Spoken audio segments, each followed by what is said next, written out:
¿En qué se diferencia la corrupción que hay hoy en Venezuela de la corrupción que ha habido siempre? Bueno, en primer lugar, Gabriela, quiero enviarle un saludo muy especial a la ciudad de Guayaquil, a los guayaquileños.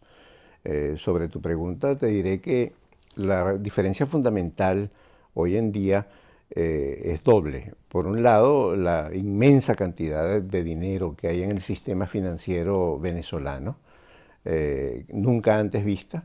Y en segundo lugar, una total ausencia de controles y de transparencia por parte del gobierno de Hugo Chávez. Eso básicamente es lo que establece la diferencia con la corrupción anterior.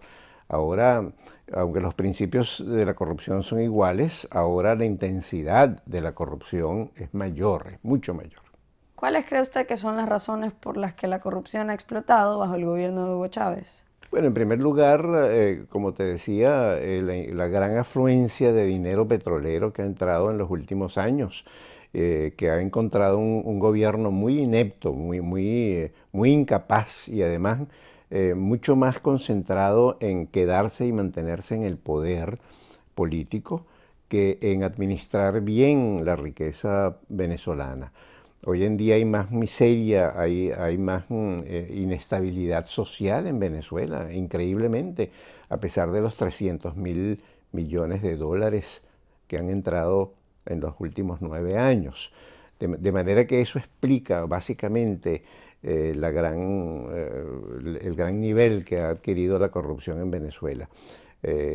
No hay controles administrativos, existen 3 presupuestos en paralelo. De manera que el desorden administrativo se combina con la gran cantidad de dinero para, para producir ese gran nivel de corrupción.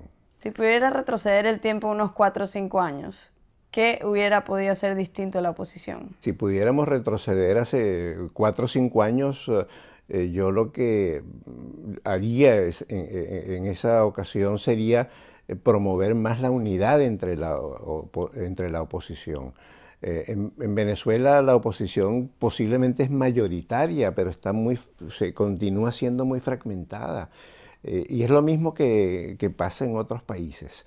En Argentina, en Paraguay, en el mismo Ecuador, la oposición se ha fragmentado, ciertamente en Nicaragua sucedió así, de manera que mientras no haya unidad de propósitos en la oposición, los dictadores en América Latina seguirán en el poder. ¿Y qué piensa hacer ahora como parte de la oposición al gobierno de Hugo Chávez? Bueno, en este momento estoy preparándome para ir a 4 países de América Latina. Voy a Argentina, a Chile, Paraguay y Bolivia para contarles sobre lo que ha pasado en Venezuela, sobre lo que pudiese pasar en sus países si ese ejemplo venezolano es imitado por ellos.